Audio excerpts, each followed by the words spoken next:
There are children who don't wound their mothers with words, but with contempt.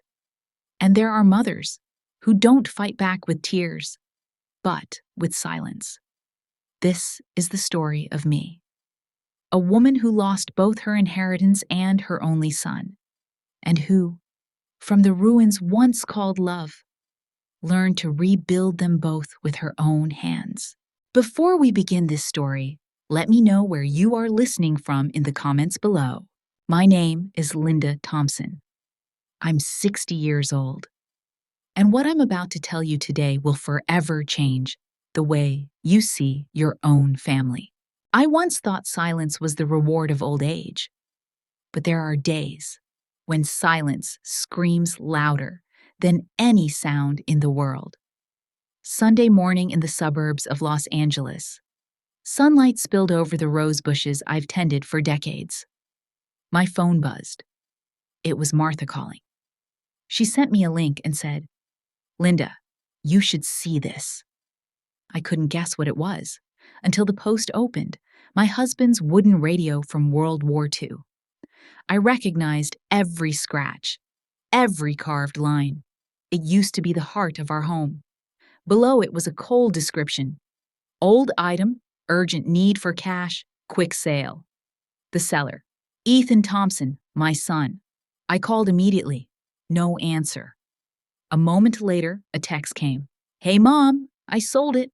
Old stuff takes up space. Calm down."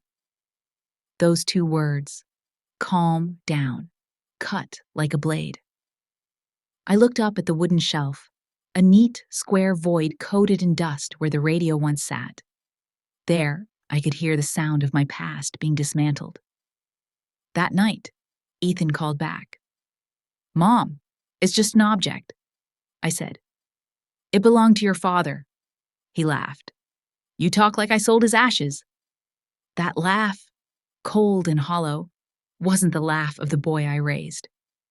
When I thought I had endured enough, Martha told me to check his social media. Ethan had posted an audio clip, him imitating my voice, deliberately trembling. "Oh, Ethan, why did you sell the wooden box?" Then bursting out laughing. Beneath the post were comments. "Drama boomer. Chill, bro." My private pain had become public entertainment. I didn't cry right away. The tears came late, as if afraid to disturb a house already weary. I walked around the living room, touching picture frames. One showed Ethan at 10, holding the radio in his father's arms. Once a warm image, now burning hot to look at. I hadn't just lost an heirloom, I'd lost respect. Memories surged back. I sold my wedding ring to help him start his first company. Took extra tutoring jobs on weekends when I should have been resting. Gave up a long-awaited trip to pay off his debts. I once believed sacrifice would nurture gratitude. Now I understand. Love without limits turns into indulgence, and indulgence kills respect. That night, I typed many messages and deleted them all. Finally, I sent just one line. "You didn't just sell a radio, Ethan. You sold your mother's trust." The message showed read, then silence, thick and solid, like a wall between us. The next morning, I went out to the garden, watering the old roses that still managed to bloom. Each blossom reminded me of my husband, the man who cherished that radio, as though it were a piece of living history. Back inside, I opened a drawer and pulled out a stack of papers. Among the old documents was the deed to the rental house, the one I'd planned to leave as Ethan's safety net. I touched the paper's edge, and a question echoed inside me. Will you keep shielding him, or teach him what inheritance really means? At noon, Martha stopped by.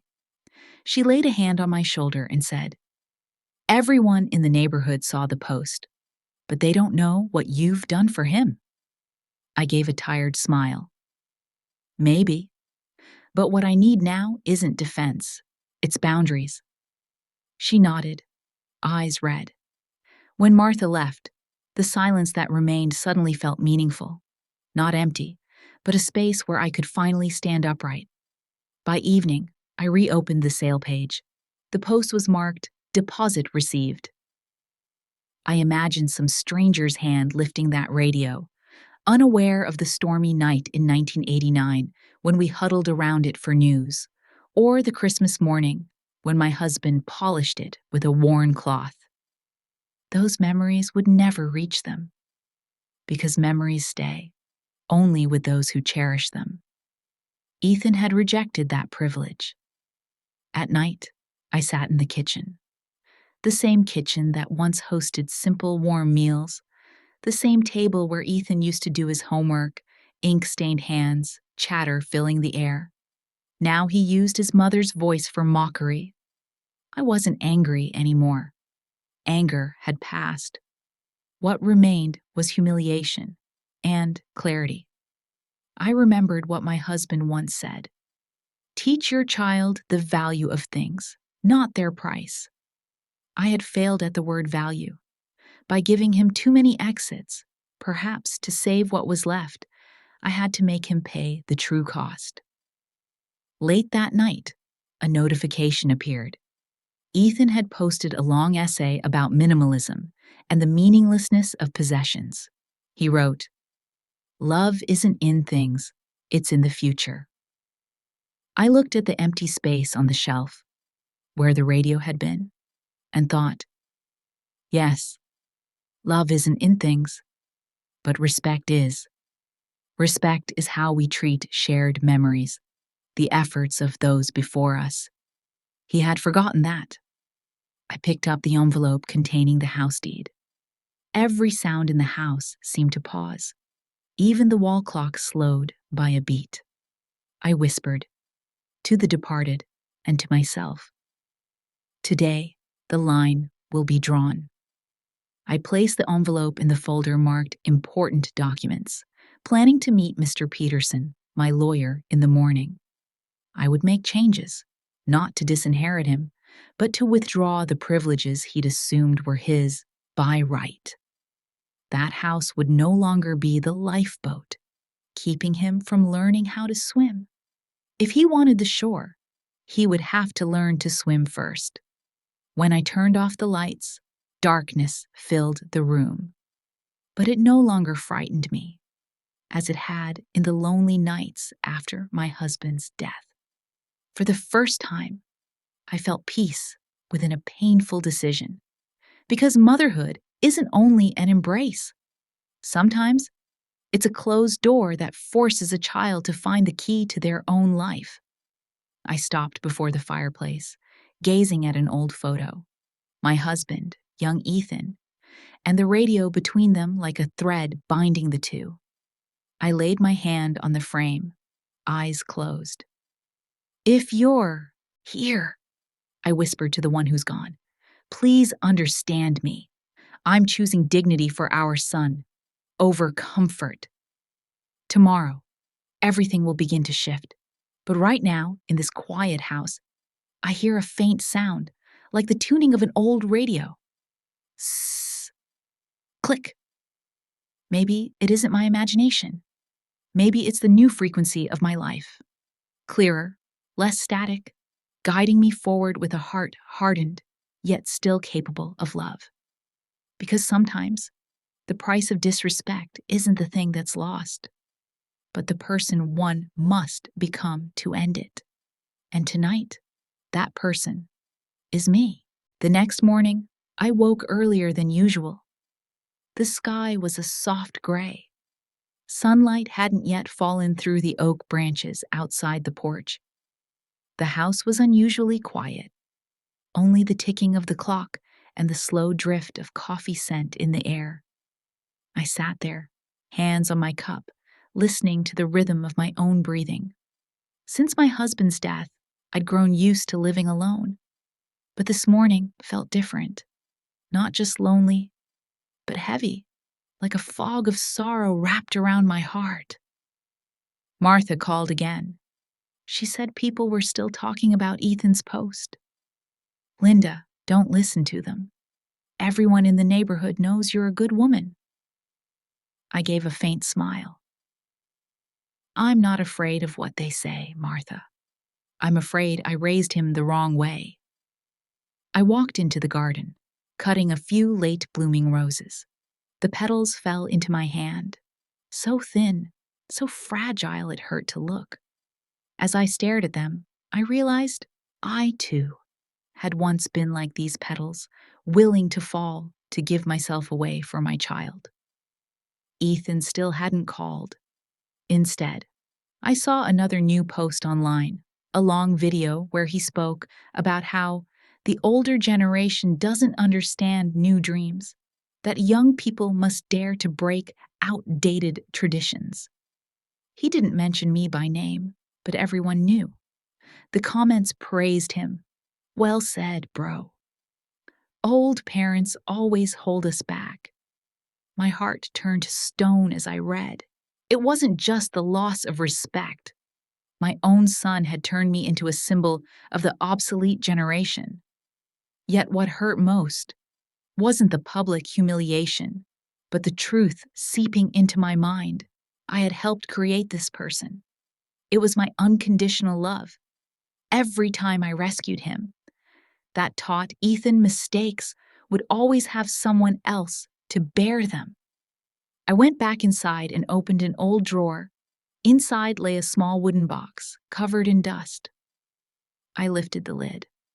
Inside was my wedding ring, the one I'd planned to keep as a keepsake, but had sold 10 years ago to help Ethan start his business.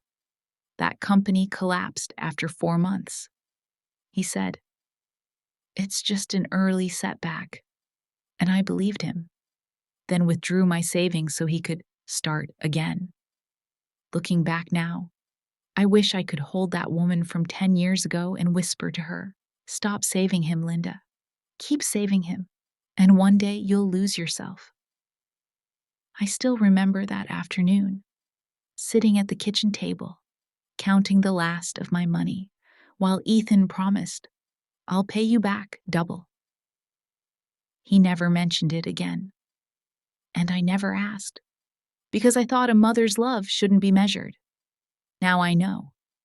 Love without discipline turns into pity, and pity is the shortest road to destroying a child's dignity. That evening, I walked around the neighborhood. Neighbors greeted me. A few looked at me with pity. I overheard whispers. "Poor Linda. Her son's famous now, but so disrespectful." I smiled, but inside, it felt like something clawed at my heart. Later, sitting by the window, I saw the light from the house next door. A young mother was helping her child with homework. Soft laughter spilled through the glass. I instinctively touched my neck, where the chain my husband once gave me used to hang. I missed him. Missed the way he taught Ethan to fix his first bicycle, the pride in his eyes when he said, "Our boy will grow up to be someone good." If he were alive, he might not even recognize the man our son has become. I poured another cup of tea, wondering, am I punishing him? Or am I saving him from the weakness I created? The answer came when I noticed the property deed still lying on the table from the day before. I traced its edge gently. Every time I touched it, I saw little Ethan, his hand clutching mine on his first day of school, his eyes shining like stars. That boy had once been kind, grateful, and eager to make me proud. But life doesn't preserve people as they were. Perhaps, in my fear of losing him, I lost something greater, my duty to teach. The next day, I went to the office of Mr. Peterson, our old family lawyer. When I told him I wanted to amend the heir to the rental house, he looked at me for a long time. "Are you sure, Linda? This isn't a light decision." "I'm sure," I said. "I'm not doing this to punish him. I'm doing it so my son has a chance to learn how to stand." He nodded, then smiled gently. Sometimes, the greatest inheritance we leave is the courage to stand on our own. That sentence echoed in my mind the entire way home, each word etched deep like a carving in bone. By evening, I sat in the garden, surrounded by the scent of roses and cool wind. I set my teacup down, gazing at the low fence before me. Years ago, Ethan had sat there, begging me to tell stories about his father's time in the army. He had listened so eagerly, so full of wonder. Now he saw the past as a burden. A sparrow landed on the fence, tilting its head at me, and I thought, maybe memories are like that bird. They stay only for those who cherish them and fly away from those who don't. Ethan had let the past fly away, and I had to learn not to chase it anymore. That night, I turned on the desk lamp and rewrote my will. My hands trembled, but my heart was steady. I wasn't taking away his right to be my son, just reclaiming the entitlement he'd never respected. When I folded the papers, I realized sometimes true love isn't giving more, it's taking less. Near midnight, I stepped onto the balcony and looked up at the dark sky. The city still glowed with lights, but I stayed still. In my head, the old question returned. When did my love become blindness? Now I know. It was when I let my child believe he could be loved without respect. The wind blew, carrying the scent of roses. I closed my eyes. In the wind, I thought I heard my husband's voice. You did the right thing, Linda. Love must have discipline, or it only spoils. I smiled. Not a happy smile, but the smile of someone who's just learned an expensive lesson. I knew Ethan would call tomorrow, not to apologize, but to demand, as always. But this time, I wouldn't answer. Not because I hated my son, but because I loved him enough to stop saving him. I looked at the photo of the three of us on the wall, my husband, myself, and little Ethan on his father's lap. In that photo, my husband's eyes were bright and gentle, and I was smiling, unaware that one day that smile would be so sorely tested. I placed my hand on the frame and whispered, "If there's a heaven, please watch over us. I'm teaching our son his final lesson, the one we should have taught long ago." That night, I slept soundly, not because the wounds had healed, but because I had reached the balance between love and discipline. When I turned off the light, I knew I was no longer the fragile mother of yesterday. I was Linda Thompson, the woman who had sacrificed her whole life and was now learning to sacrifice once more. This time, to save the dignity of love itself. I never thought a single sheet of paper could feel this heavy. The transfer document for the rental house still lay on the table, right where I set my coffee cup every morning. Each time I saw it, my heart seemed to beat a notch slower. Perhaps because I knew, the moment I signed, I would truly be changing my son's future. 3 days had passed since I met Mr. Peterson, the family lawyer who had been with us for nearly 20 years. All the paperwork was ready, waiting only for my confirmation. I could stop at any time. But I knew that, if I did, I would be trapped forever between two fears: the fear of losing my son and the fear of losing myself. This morning, I brewed coffee and sat back down at the dining table. The place once crowded with laughter, clinking dishes, and Ethan's hurried breakfasts. On the cabinet shelf, the photo of me, my husband, and our son was still there. I looked into Ethan's eyes in the picture, bright, innocent, untouched by the scars that time and social media would one day leave. I opened the old album again. There was a picture I took when Ethan was 10, assembling a model car with his father. On his face then was a genuine passion I no longer see in his eyes now. These days, his gaze always seems fixed on an invisible mirror, one that reflects the image he wants the world to see, not his true self.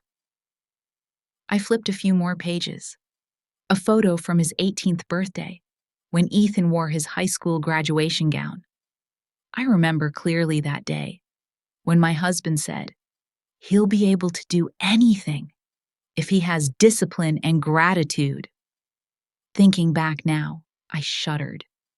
I taught my son the word love, but I never taught him the word limits. That afternoon, I sat in the living room with the phone on the table. Ethan texted, "Mom, I need to use your rental house for a few days to shoot a video. Views are dropping. I need a new location for the project."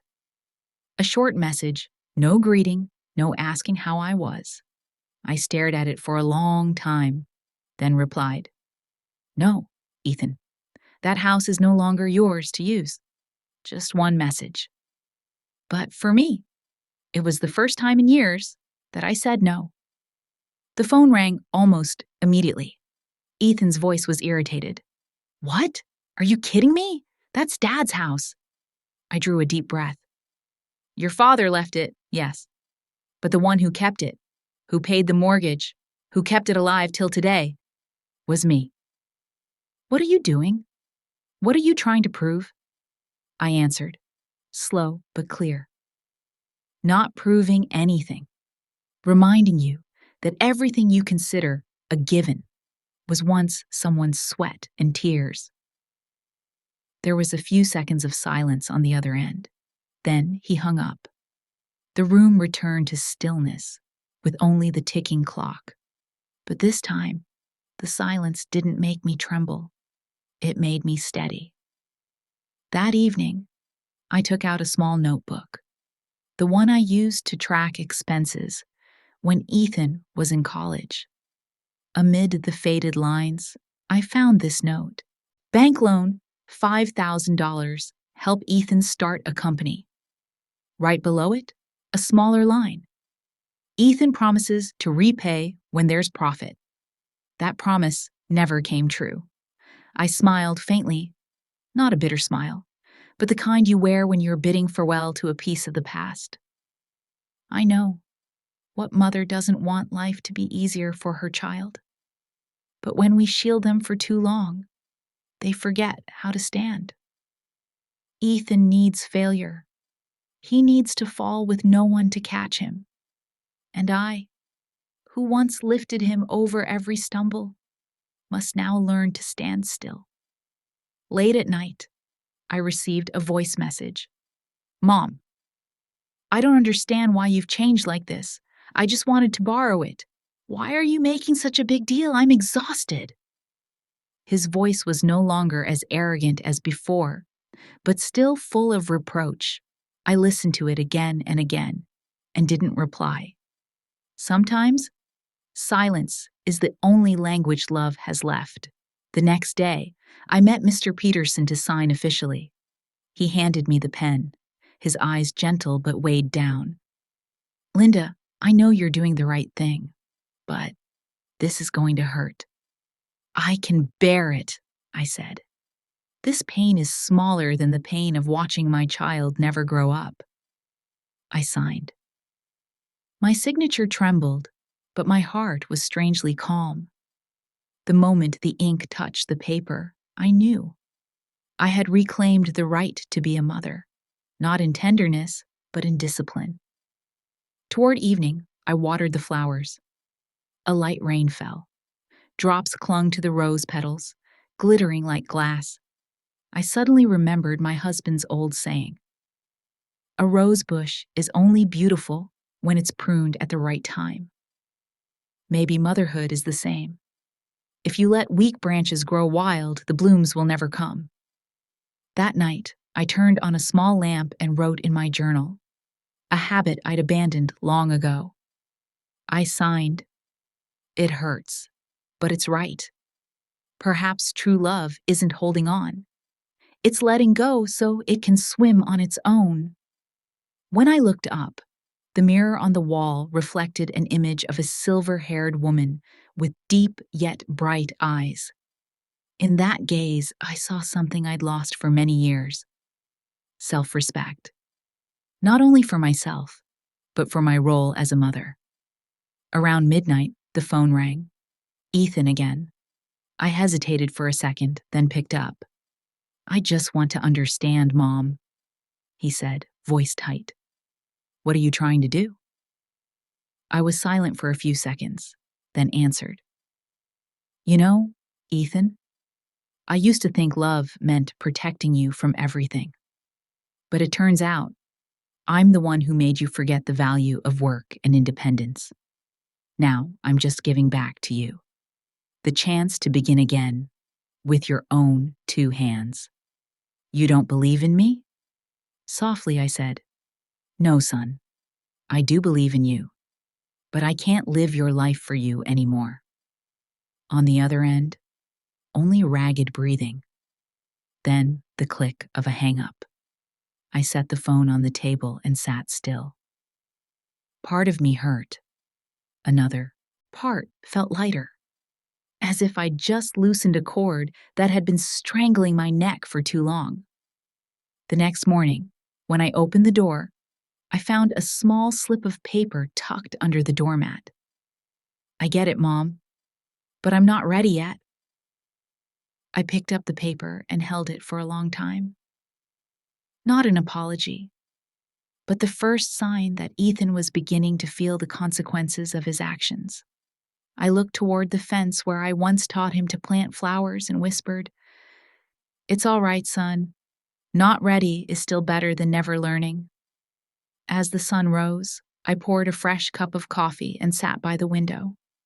The city was still noisy, but inside me, a rare quiet had returned. I don't know if I'm doing the right thing, but for the first time in many years, I feel like I'm truly teaching my child, not just indulging him. Perhaps that is real courage, the courage to love the right way, even knowing it will make us lonelier than ever. There are mornings when I wake up not knowing whether I'm growing stronger or simply becoming numb. Since that last conversation with Ethan, the house has felt quieter than ever. No phone calls, no messages, only a long, heavy silence. The kind that settles in after you've cut a cord that's been wrapped around your heart for decades. People think I'm angry with my son, but the truth is, I'm not angry, just quietly tired, like someone who's finally accepted what cannot be changed. I spend my mornings cleaning, pulling weeds, replanting the lavender by the garden fence. I try to keep my hands busy so my mind doesn't wander, wondering where Ethan is, what he's eating, if he's all right. But in every small, deliberate movement, my heart is still turned toward him. I'm simply learning to love my child from afar, without stepping into his life anymore. At noon, I went to Mr. Peterson's office to finalize the paperwork. When I finished signing, he looked up and said softly, "Linda, you know, sometimes letting go isn't coldness, it's a form of teaching." I nodded. "I know. I just don't have the strength to love in the old way anymore. Now I only want my son to understand the value of independence." He smiled faintly, his eyes thoughtful. "Then you're teaching him the most important thing." When I stepped outside, the wind was strong. I looked up at the bright blue sky, sharp and relentless, a reminder that I had truly left my comfort zone, that place where I once believed sheltering someone was the same as loving them. That evening, the phone rang. It was Ethan. I stared at the screen for a long moment before answering. "Mom, I heard you changed the documents?" "Yes," I said calmly. "From now on, You no longer have authority over that house. What are you doing? You want me to be a failure?" "No, Ethan," I said gently. "I just want you to become someone who can rise after failure." He was silent for a few seconds, then snapped, "I don't need anyone to teach me." "Good," I replied quietly. "Then prove it." I heard his breath quicken on the line before he hung up. The house fell silent again. But this time, the silence wasn't frightening. It was like a heavy, warm blanket, because I knew I had just done the right thing. A few days later, Ethan posted a new video. I hadn't planned to watch it, but Martha sent it to me, saying, "Linda, you need to see this." In the video, he spoke about the old generation not understanding the young, about the sweet control of parents. His tone was sharp, his eyes confident, as if losing the house meant nothing. I stopped the video halfway. I wasn't angry, only sad. I understood that behind that defiance was fear. Fear of facing a real world where no one clears the path for him anymore. I chose not to react. No messages, no calls. My silence was the first wall he'd have to learn to climb on his own. In the days that followed, I started doing small things for myself, learning to grow tomatoes, rereading old literature books I'd forgotten since retirement. For the first time in years, I ate breakfast without turning on my phone to see what Ethan had posted. And then, something strange happened. The less I looked into his world, the clearer mine became. I heard the birds more distinctly each morning, smelled the earth after rain, and in the quiet afternoons, I found I no longer needed to wait for a message that might never come. One afternoon, while watering the garden, I heard a car pull up outside. Ethan. He stepped out, looking exhausted, thinner than I remembered. Beside him was his girlfriend, Lauren, someone I'd met only a few times and never particularly liked. "Mom, I need to talk," Ethan said, his voice heavy. We sat in the living room. I offered them tea, but Lauren only glanced around, unimpressed. Ethan began, "I need your help. Just a loan. Or maybe your signature as a guarantor. I've got a chance at a big project." I looked straight into his eyes. "Ethan, how many more times do you want me to help you?" Lauren interrupted, her voice cool. "It's just an investment opportunity, Mrs. Thompson. With your pension, I'm sure it won't affect you much." That sentence struck like a slap. I set my teacup down, gently but firmly. "Lauren, you have no idea what I've sacrificed for every dollar I have. And Ethan, you don't understand the value of what I've already given. It's time you build your own dreams." I opened a drawer and took out a folder, copies of the signed documents. "The house will now be managed by an agency. You have no claim to it. And from this day forward, I won't sign or lend anything else." Ethan's face went pale. "You're kidding, right?" I shook my head. "No, Ethan, I'm serious. I love you, but that love no longer means taking responsibility for your mistakes." He shot up from his chair. "You're betraying me." I met his gaze, steady and calm. "No, Ethan, I'm ending the betrayal of myself." The air turned thick. Lauren grabbed his arm, muttering bitterly, "Let's go, Ethan. This is pointless." They left, the door slamming behind them, echoing through the house. I stood there, my hands trembling, but no tears came. I'd cried too many already. What was left now was emptiness, laced with peace. That evening, Martha came by. I told her everything, my voice hoarse but steady. She held my hand and said, "Linda, you did what few mothers have the courage to do, to love your child by making them face responsibility." I smiled faintly. I don't know if I'm saving him, Martha, but at least I'm saving my self-respect. After she left, I sat in the dark. The soft yellow light fell over the family photo. I looked at my husband's face. His eyes seemed to be watching over me. I whispered, "My love, I've kept my promise. I've taught our son what we both forgot, that the real inheritance isn't the house, but character." Outside, the night wind passed through the rose garden. The scent of flowers mixed with the smell of soil, raw but comforting. And I realized my pain was like that garden. It needed pruning. It needed the wind to bloom again. I closed the window, poured myself a warm cup of tea, and sat down. Tomorrow, I won't wait for anyone to call.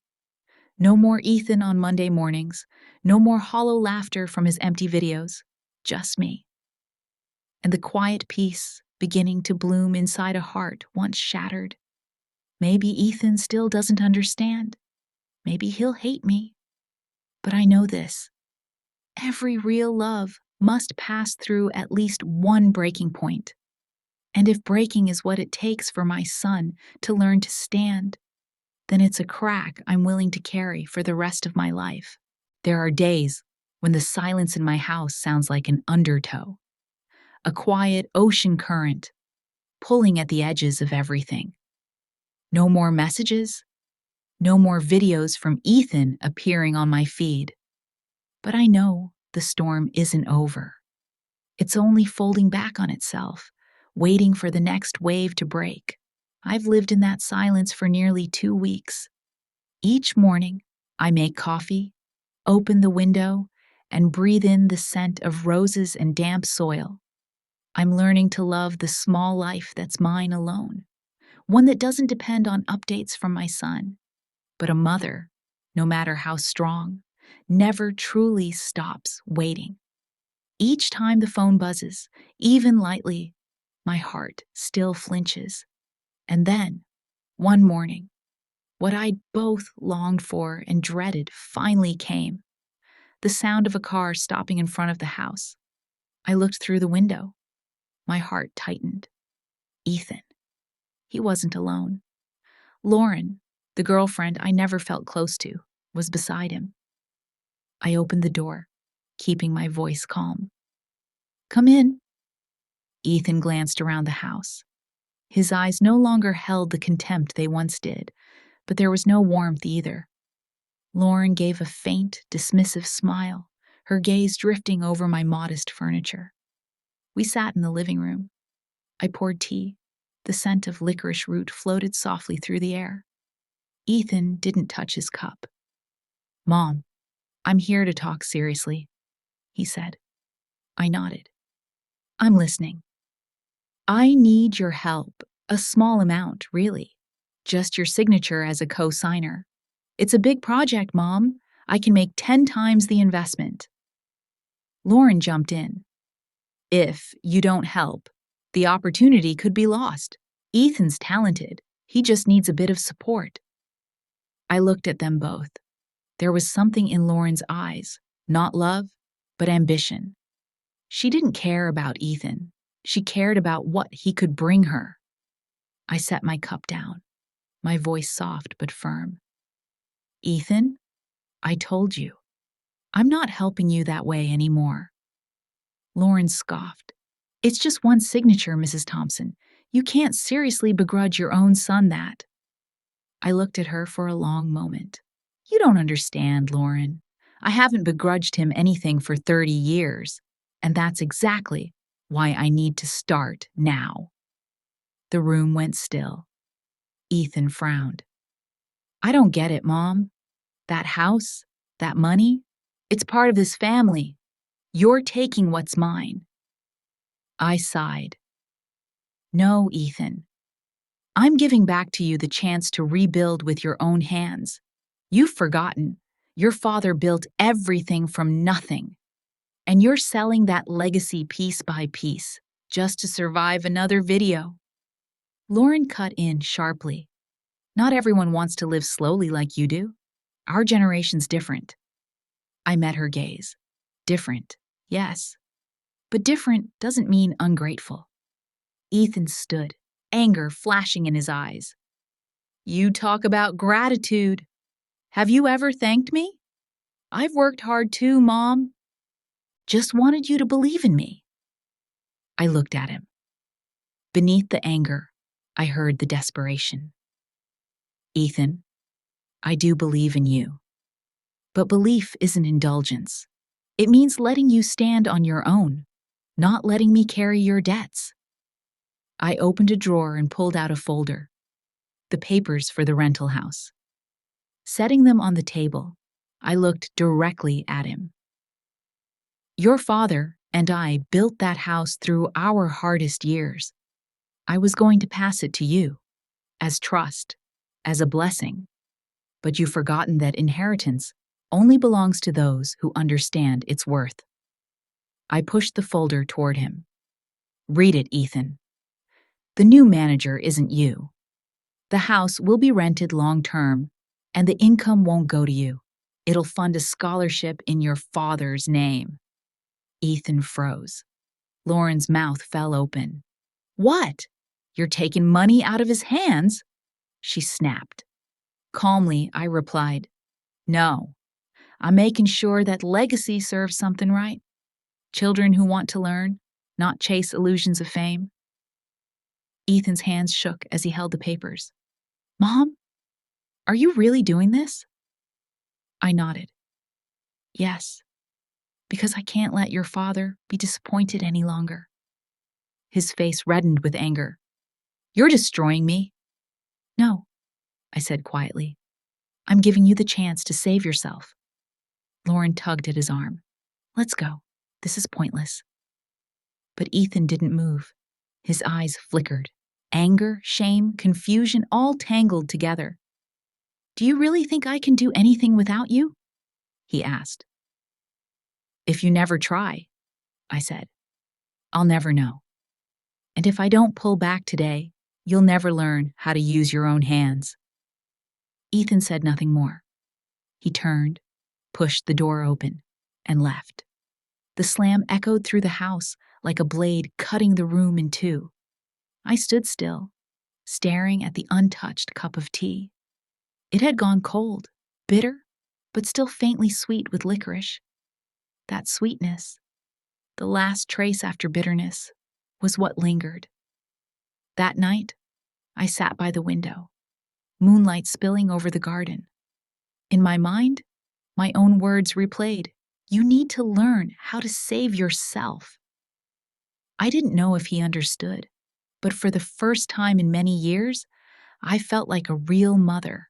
Not a sponsor, not a comforter, but someone who sets limits so her child can grow. The next morning, Martha visited.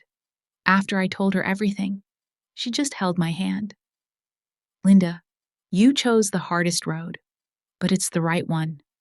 He'll resent you now, but one day he'll understand. I looked out at the garden, the early sunlight falling softly over the roses. I don't need his gratitude, I said. I just need him to change. Martha smiled sadly. You're strong, Linda. Just remember, you're still his mother. I nodded. Yes, and because I'm his mother, I can't let him stay weak. That afternoon, a message arrived from Ethan's number. I don't know what to say, but if this makes you happy, then keep it. I'll handle things myself. No greeting, no apology, but those few blunt words brought tears to my eyes, not from pain, but from hope, because within them, I heard the first tremor of awakening. I closed my phone and sat quietly, letting the tears fall freely, like rain washing away the last dust left on my heart. Outside, the wind rustled through the fence, carrying the scent of earth and leaves, and I understood something deeply. This pain wasn't an ending. It was the difficult beginning of something real. Sometimes, to teach a child to value life, you must let them lose what they take for granted, and to love a child completely, You must be brave enough to become the one who causes their pain. That night, I turned off every light, leaving only a single candle on the table. The flickering flame cast my shadow on the wall. No longer the trembling mother I once was, but a woman standing steady in the solitude she had chosen for herself. That night, I couldn't sleep. Rain tapped softly against the roof, each drop steady, like the slow breathing of memory. I sat in the dark, staring out the window, where the streetlight blurred against the glass, my heart heavy. I thought of Ethan. I didn't know where he was or what he was doing. No matter how firm I tried to be, my heart ached at the thought of my son struggling in a world where my hand could no longer shield him. But then I reminded myself, silence is not coldness. Silence is faith. The next morning, the phone rang. It was Martha. Linda, I don't want to alarm you, but Ethan, he came to see me. Why you? I asked, my voice trembling slightly. He didn't want to bother you. He just wanted to know if you really did it, transferred the house. And what did you tell him? I told him the truth, that you did, and that it broke your heart more than he'll ever know. I said nothing. Perhaps Ethan didn't want to hear it from me, because his pride still stood in the way. But at least he was starting to seek the truth. 3 days later, as the afternoon sun spilled golden across the porch, my front door opened. Ethan stood there. No trendy jacket, no polished look of an online creator. He looked exhausted, dark circles under his eyes, hair messy, a worn envelope clutched in his hand. I need to talk, he said quietly. I nodded and stepped aside. Come in, Ethan. The air inside grew thick, like a room crowded with unsaid words. I poured tea and placed a cup before him. Mom, do you know how I feel? He began, his voice unsteady. I suppose you're angry? Not just angry. You made me feel small. I thought everything we had came from Dad. But when Martha told me that you built it all alone, I didn't know what to believe. I lifted my head. Sunlight through the window fell across my face, slowing everything down. Did you think I was just a woman who stayed home, dependent on your father? I asked, not reproachful, only sad. Ethan looked down, silent. I exhaled softly and began to speak. When your father passed, he left me 2 things, a son and a mountain of debt. The house you called your inheritance, I spent over 20 years paying off every dollar borrowed to build it. I worked 2 jobs, teaching by day, grading papers at night. There were winters when I lived on bread for weeks to save money. I don't blame you, Ethan. I never told you any of this. But now you need to know. The legacy of this family didn't come from anyone but me. Ethan looked up, bewildered, as if seeing a stranger. Mom, you did all that without saying a word? I smiled, a tired, gentle smile. What good would it have done? When you were little, I wanted you to grow up without feeling deprived. When you got older, I wanted you to believe in yourself. Now I just want you to learn how to value things. Ethan's hands clenched. Mom, when you took my name off the papers, I thought you hated me. I was angry, ashamed. I hated myself for needing you again.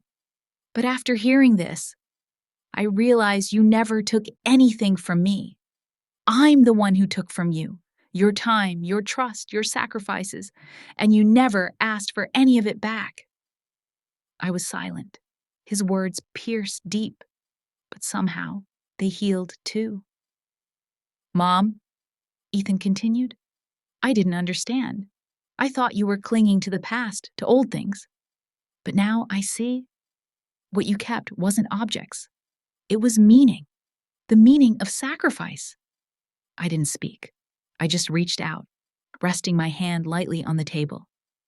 Ethan, I don't need your apology. I only need you to remember this. Respect isn't something you demand. It's something you build. If you want to earn it back, do it with actions, not words. Ethan nodded, eyes glistening. Then he took the envelope from his pocket and placed it on the table. This is the money from selling the old radio. I know it's not much, but I want you to keep it. I don't want part of Dad's memory to disappear because of me.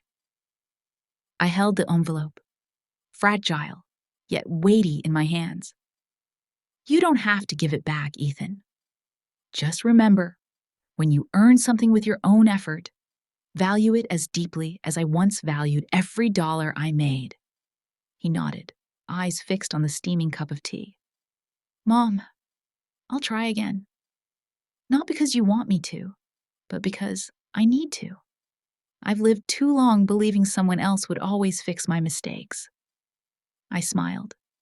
The first real, light smile in months. And I'll be here.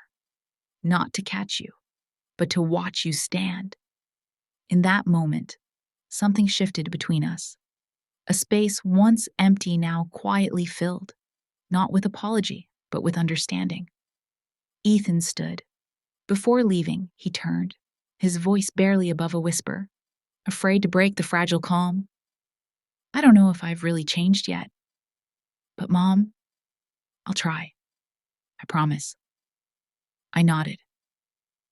I don't need you to be perfect, Ethan. I just need you to be honest. The door closed softly behind him, leaving the room bathed in golden light. Everything looked the same, but the air was different. Lighter, warmer, as if the house itself could finally breathe after the storm. I walked to the empty shelf, the place where the old radio once stood.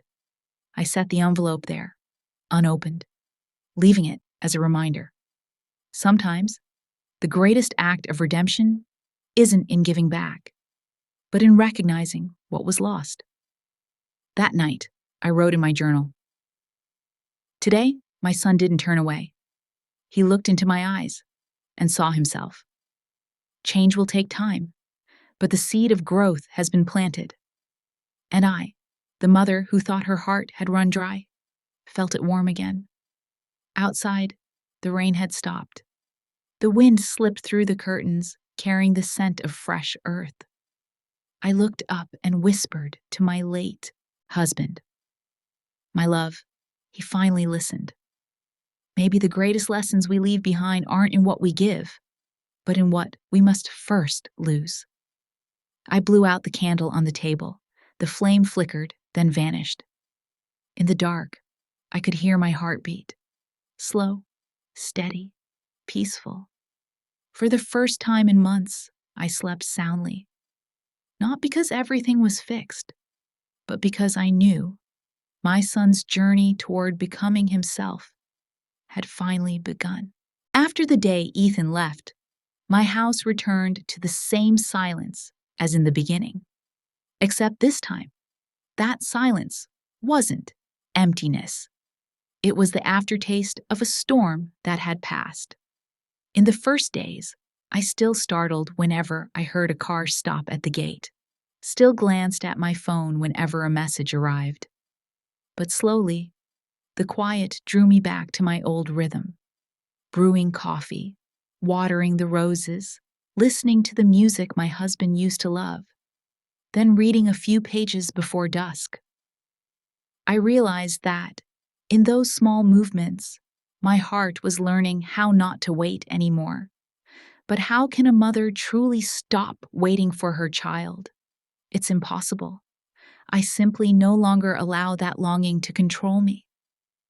On some evenings, I sat by the window, listening to the patter of rain, thinking of the boy who once kissed my forehead before bedtime. Now, a man swollen with pride and adrift. I wasn't angry anymore, only regretful. Regretful for his youth, and for what I once believed would be enough to teach him to be good. One afternoon, Martha came by with a freshly baked apple pie. She looked around and said softly, "The house is so quiet, Linda. Are you all right?" I smiled and poured us tea. "I'm fine, Martha. Just still." She looked at me with eyes that knew more than words needed to say. "You know," I went on, "some silences aren't for hiding, but for listening. I'm learning how to listen to myself." Martha asked no more. She just held my hand, warm and real. That evening, after she left, I received a message from a young neighbor. "Miss Linda, did you know Ethan isn't working with that ad agency anymore? People say they canceled the contract because he hurt their image." I read that line over and over. My heart tightened, but I wasn't surprised. I had known it would come sooner or later. Pretense, no matter how cleverly dressed, can't last long. The next day, Martha called again. "Linda, I just saw Ethan in town. He's not in bad shape, he looks tired. Maybe things are falling apart. Do you want me to tell him to come see you?" I paused, eyes on the garden where a few rose petals had fallen onto the wet ground. "No," I said softly. "If he needs to see me, he'll find a way. If he isn't ready, any advice is useless." After I hung up, I sat quietly. The wind came through the window, carrying the smell of earth and rain. I remembered what my husband used to say. Sometimes a lesson only works when it's learned through pain. Perhaps Ethan was in the middle of such a lesson. In the days that followed, I kept living as usual. I taught a few tutoring classes for the neighborhood kids, not for the money, but because I missed the feeling of seeing someone truly learn something. The little ones liked me. They called me the Rose Teacher because I always wore a blouse with a small embroidered rose on the chest. One girl named Lucy asked me one day, "Ms. Linda, do you have a son?" I smiled. "I do, but he's far away now." "Doesn't he come home?" I answered gently. "He's learning how to find his way back, Lucy. Everyone has to get lost once to know the way home." That night, when I returned, I found a folded note on the doorstep. The paper was damp with dew. The handwriting trembled. "Mom, I'm sorry to bother you. I need a place to sleep for a few days. The floor is fine." I held the paper and stood for a long time in the dark. My hand wanted to reach for the phone at once. I pictured my son standing out in the street, wet from the rain, alone.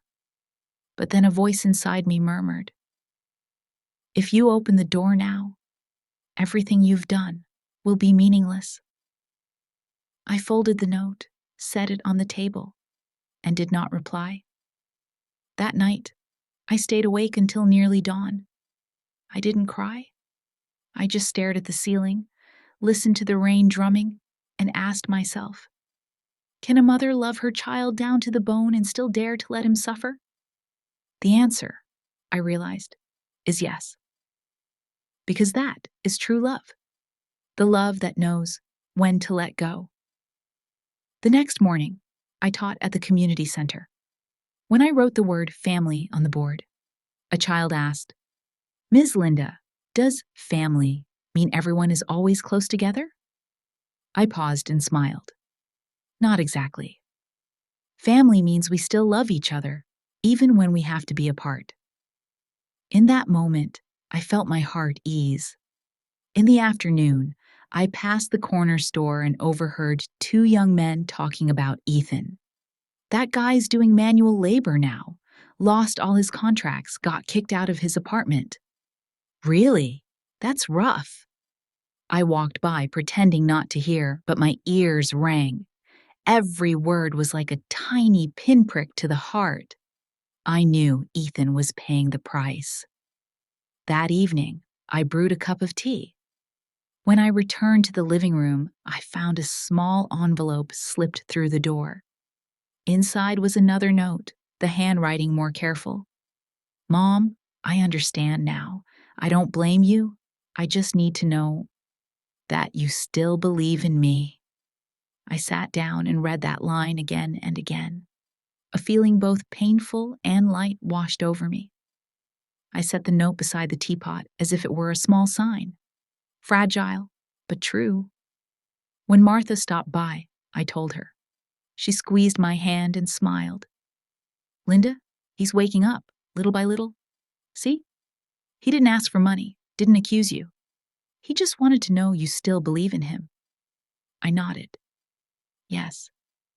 For the first time in years, he didn't demand anything. He just wanted faith. That night, I left the lights off. I sat in the dark, watching the moon spill through the curtains. In my mind, Ethan appeared. Not the 10-year-old grinning beside the radio, nor the arrogant young man online, but someone moving through pain to find himself again. I wrote in my journal, "My son is learning his first lesson in self-respect. He may not see it yet, but every cold night, every failure, every time he must take responsibility, each is a piece that will help him become a real man. And I, the mother who once feared her child's pain, am learning the lesson of silence." A week later, Martha sent me a photo from the local community page. In it, Ethan was working at a small woodworking shop. Shirt dusty, sweat down his back, a plank of wood in his hands. Below, a comment read, "This young man says he wants to learn carpentry. Looks hardworking, decent." I touched the screen, my eyes blurring. Not from sadness, but pride. No need for fame, no need for spotlight. Just honest labor, the very thing I'd hoped for all these years. That night, I sat on the porch under a sky thick with stars. I spoke softly, as if to my husband. My love, he's working with his hands now. The hands you once taught to hold a hammer are learning to create something of worth. Maybe, at last, our lesson has reached him. Late, but it has. I closed my eyes and breathed in the scent of roses on the wind. Perhaps, for the first time in years, I felt truly free. Not because I had lost my son, but because I was no longer afraid of losing him. I wrote the final line in my journal before bed. Silence doesn't kill love. It teaches love to stand firmer. My son is learning how to be a man, and I am learning how to love without rescuing. And as the small candle by the window guttered out, I smiled. Tonight, for the first time, I believed that every fracture can lead to light, as long as we are brave enough to wait, quietly, for the flowers to bloom. December. The cold in Los Angeles at this time of year isn't enough to make you shiver, but it's enough to summon absences. I brew a cup of tea, sit by the window, watch the steam blur on the glass, and wonder, is he eating enough? Is he sleeping well? Ethan has been gone from my life for 2 months.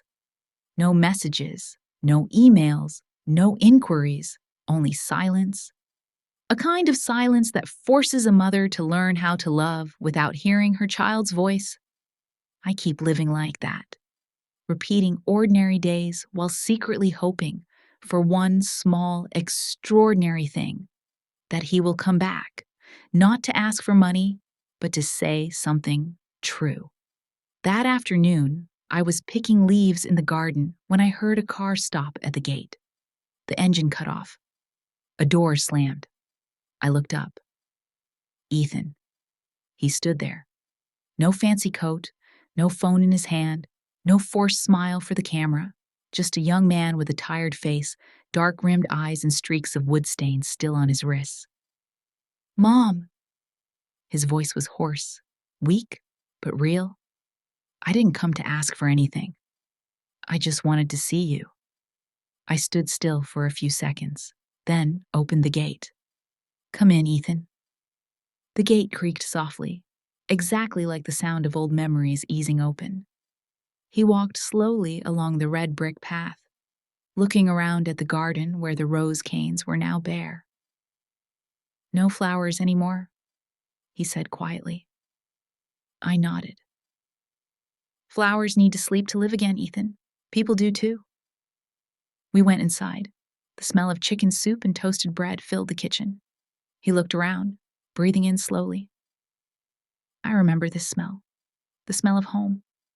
"Sit," I said, setting out an extra bowl.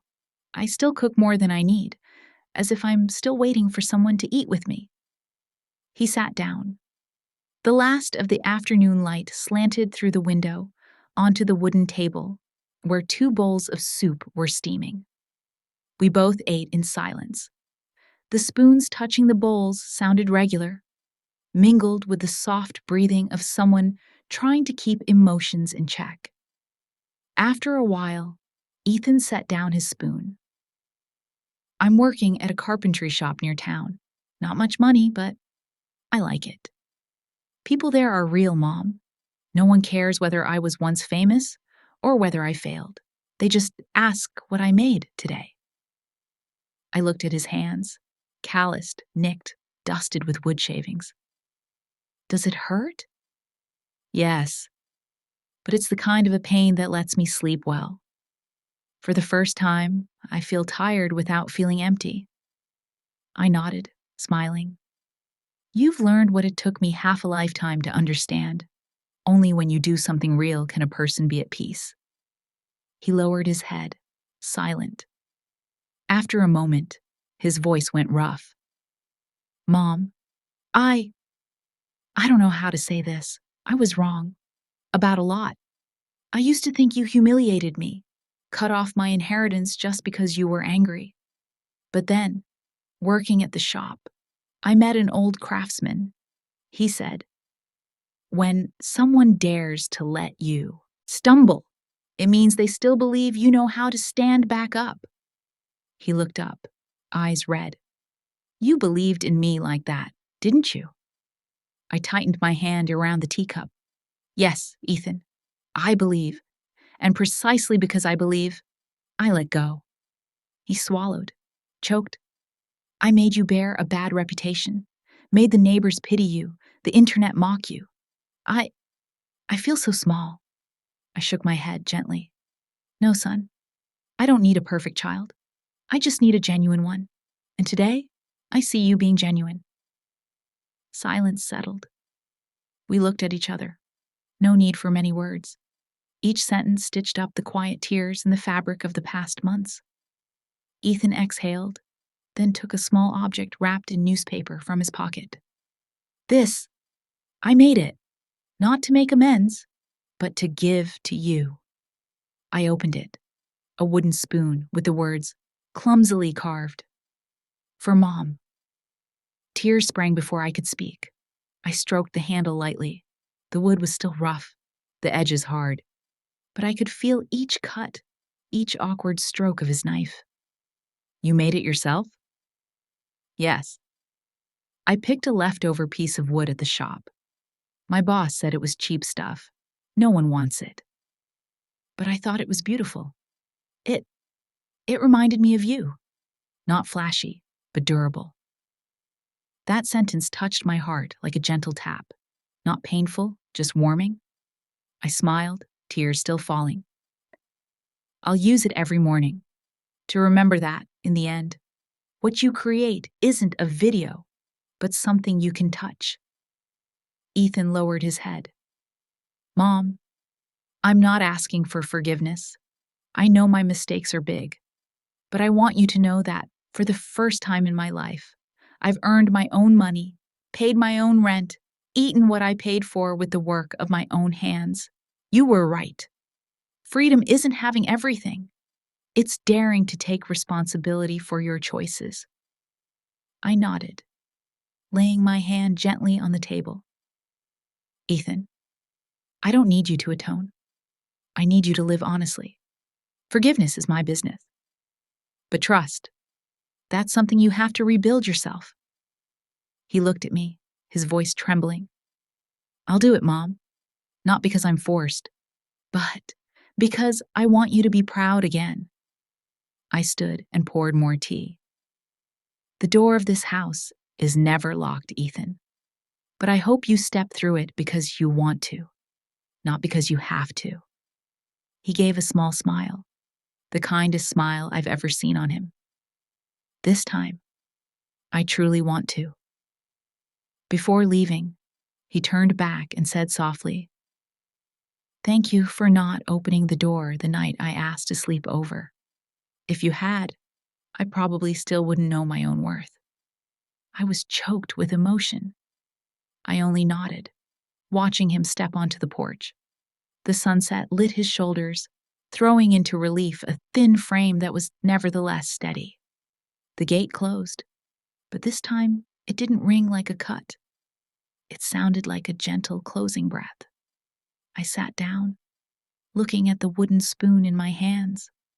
I turned it under the kitchen light and saw the uneven cuts, the coarse knife marks, the very imperfections that made it strangely beautiful. I opened my notebook and wrote, "My child has returned, but not as the arrogant son from before. He has come back as a man, plain, sincere, and humble before others' labor.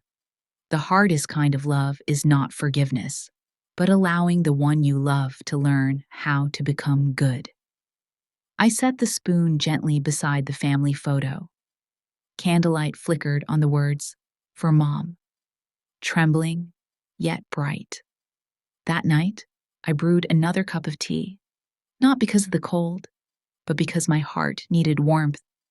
I lifted my eyes to the pitch-black sky through the window and said softly to my late husband, "My love, he finally understands. Not thanks to what we gave, but thanks to what we took away. Thank you for teaching me that sometimes loving a child isn't holding on, but letting him find his own way home." A light breeze drifted through, carrying the smell of fresh wood mingled with the dried flowers on the table. I closed my eyes, smiling. In the wind, I heard something, not exactly a voice, but a peaceful feeling. "You did the right thing, Linda." I blew out the candle and let darkness gather around me, but this time, the darkness wasn't frightening. It was a warm blanket laid over a heart that had just learned to forgive. Once more, and for the last time, spring has returned to my little neighborhood. Slow, warm, as if the earth itself were waking from a long sleep. The bare rose branches have finally begun to bud again.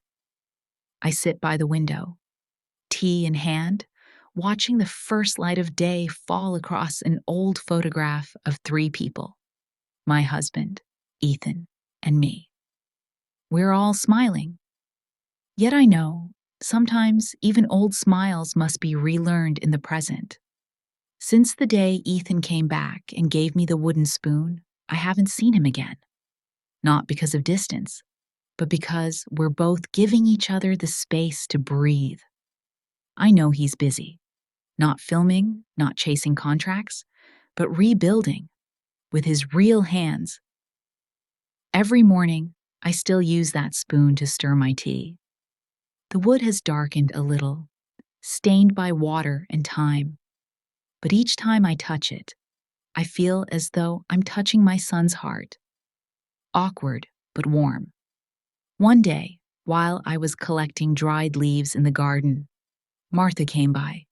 She was holding her phone, smiling. "Linda, you have to see this."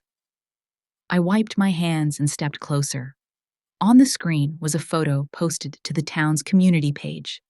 Ethan, my son, stood among a group of people, a hammer in hand, shirt covered in sawdust, sweat glistening on his brow. The caption read, "New volunteer at the community woodshop. He's been tirelessly helping repair the park benches." I looked at the photo for a long time. His eyes were different, no longer proud, no longer demanding. They were simple, sincere, and, most of all, peaceful. See? Martha patted my shoulder softly. He's changing, Linda. I nodded, a wet smile forming. I know. Sometimes change takes more than promises. It takes rediscovering oneself. That night, I printed the photo, framed it, and placed it beside the wooden spoon. Now, in the small corner of my kitchen, the past and the present sat side by side, touching each other gently, as if time itself knew how to heal.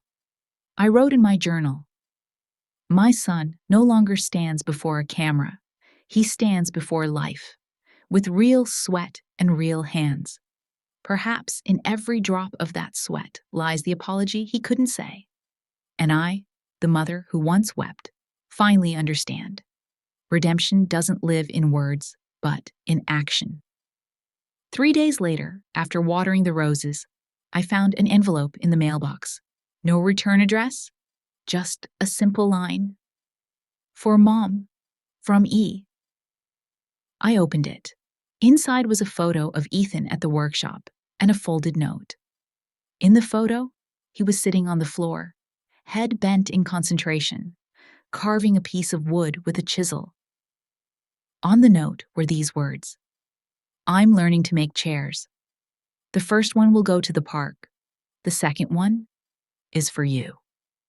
Not because I owe you, but because I want you to have a place to rest. You've done enough. Now it's my turn to make something useful." Tears came, not from sadness, but from understanding. For the first time, I felt that he understood. That love isn't just about receiving. It's about giving, through labor, through gratitude. That evening, I went to the garden. The breeze was soft, the rose leaves trembled. I bent down and saw a tiny green sprout pushing through the old soil. "My son," I whispered. "I see it now. You and the roses. You're both growing again, after your own winter." A week later, Martha returned with the local newspaper in hand. "Linda, look! There's an article about the volunteer group." I opened it, my heart racing as I saw Ethan Thompson's name in the third paragraph. Beneath it, a short quote. "I used to think success meant being seen. Now I think success is doing something real and finding peace in my heart." I set the paper down and sat quietly for a long time. That was no longer my old son. That was a grown man, someone who finally knew how to tell the truth. That night, I wrote again. He's doing what I once feared he'd never do. Live honestly. He's no longer running from failure, but learning to rebuild with his own hands. I don't need to save him anymore. I just need to stand still and watch him walk. One morning, while I was preparing breakfast, there was a knock at the door. When I opened it, no one was there, just a small bundle wrapped in burlap on the porch. I unwrapped it, a wooden chair, sturdy, simple. The seat smooth, the cuts clean. On the backrest, carved unevenly, were the words, "For Mom, take a rest." I sat down slowly. The faint creak of wood beneath me sounded like a new breath in this old house. I laid my hand on the carved words and smiled. No apology was needed, no extravagant gift. This humble chair told me everything. I knew then that my son had truly grown. I texted him. "I got the chair. It's strong and beautiful. I'll put it by the window so I can sit and look at the garden and think of you every morning." 5 minutes later, the reply appeared. "I'm glad you like it. Next time, I'll make the table." I laughed, tears falling onto my hand, but they weren't bitter this time. They were the quiet joy of knowing that a seed had finally sprouted. That night, I sat in the new chair, listening to the wind hum through the window frame. On the table lay a photo of Ethan at work. I looked at it for a long time, then said softly, "My son, I don't need you to be famous or rich. I only need you to live with your own two hands and keep your heart clean. That's the true legacy of this family. I thought of my late husband.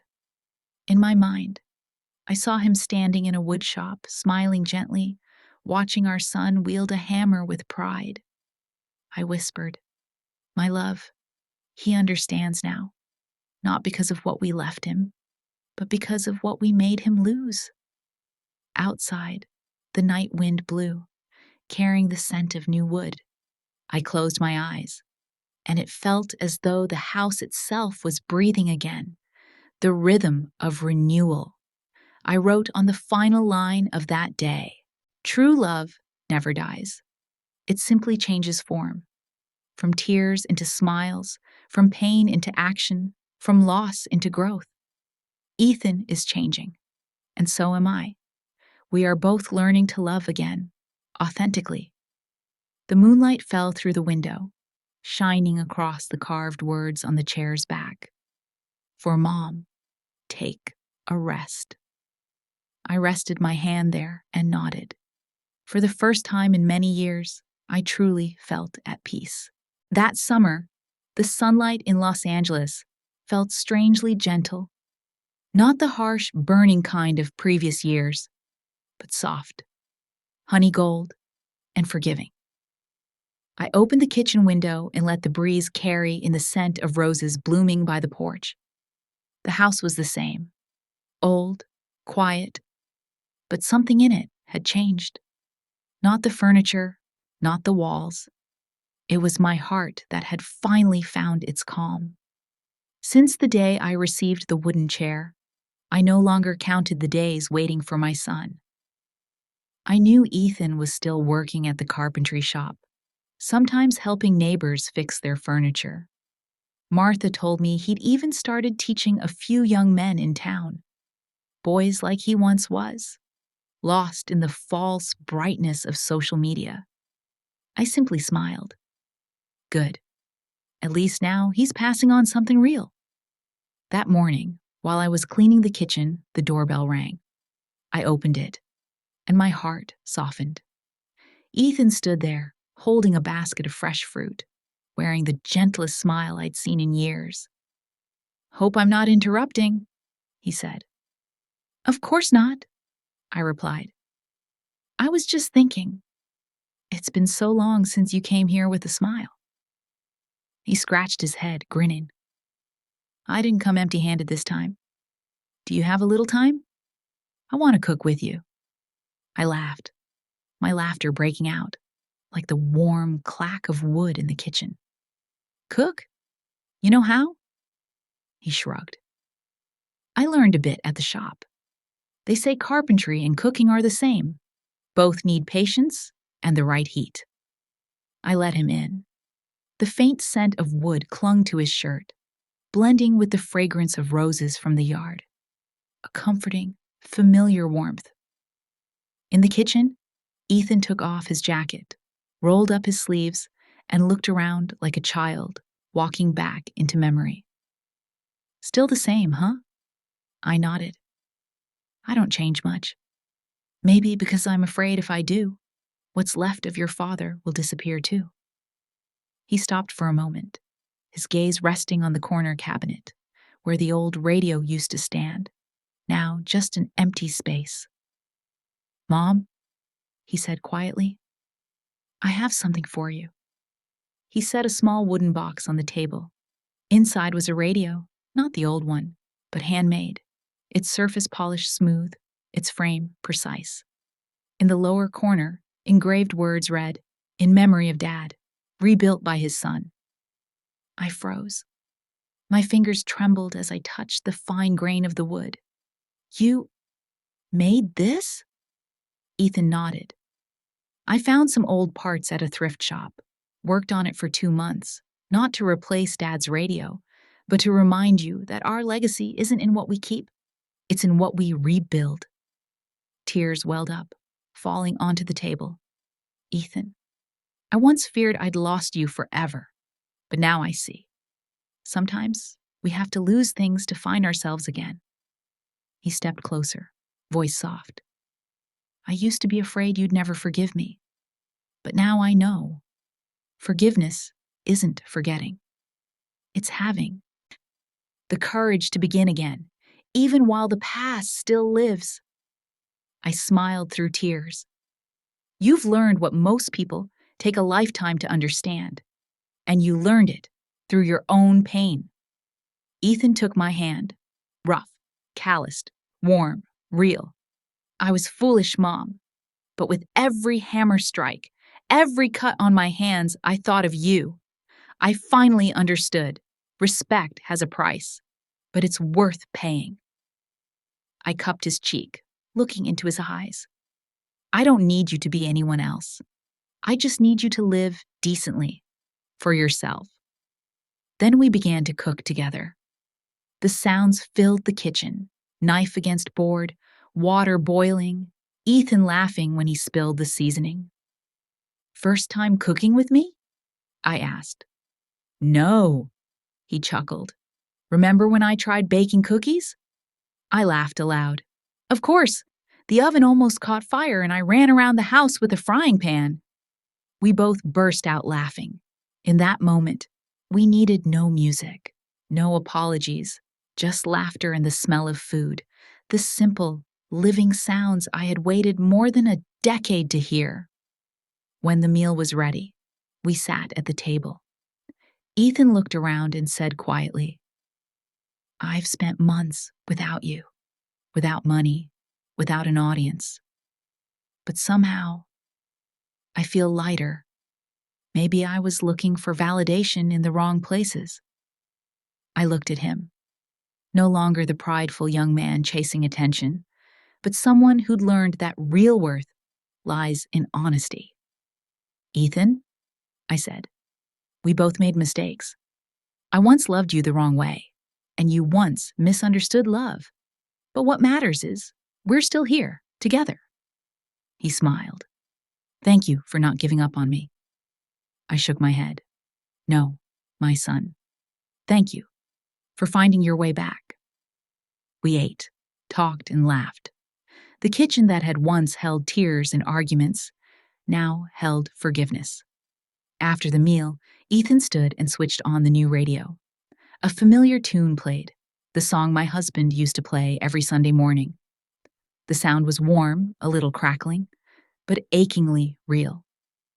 It sounds so real, I whispered. Ethan smiled. Dad once said music is only real when you can hear yourself in it. I think he's listening with us today. I looked at my husband's photo.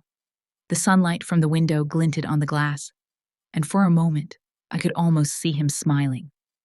Turning to Ethan, I said softly, You've given me back something precious. Not the radio, but the sound of family. He nodded, eyes wet. Mom, I can't promise to be perfect, but I promise to be real. And next time, I'll build another chair, so Dad will have a place to sit beside you. I smiled, squeezing his hand. Your father would love that. Outside, the sky turned golden with dusk. The kitchen glowed with the mellow light of evening. The radio played on. The smells of food, new wood, and roses blended into one. Familiar, comforting, alive. That night, I wrote in my journal, in the end, every loss has a purpose. Some wounds need time. Some children must wander far to find their way home.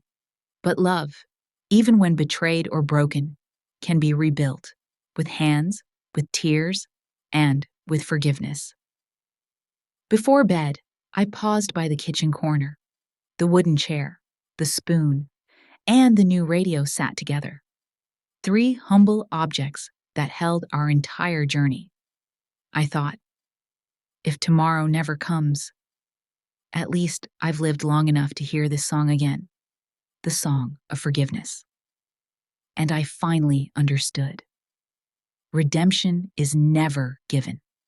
It must be built, piece by piece, with real love and the courage to say, I was wrong, Mom.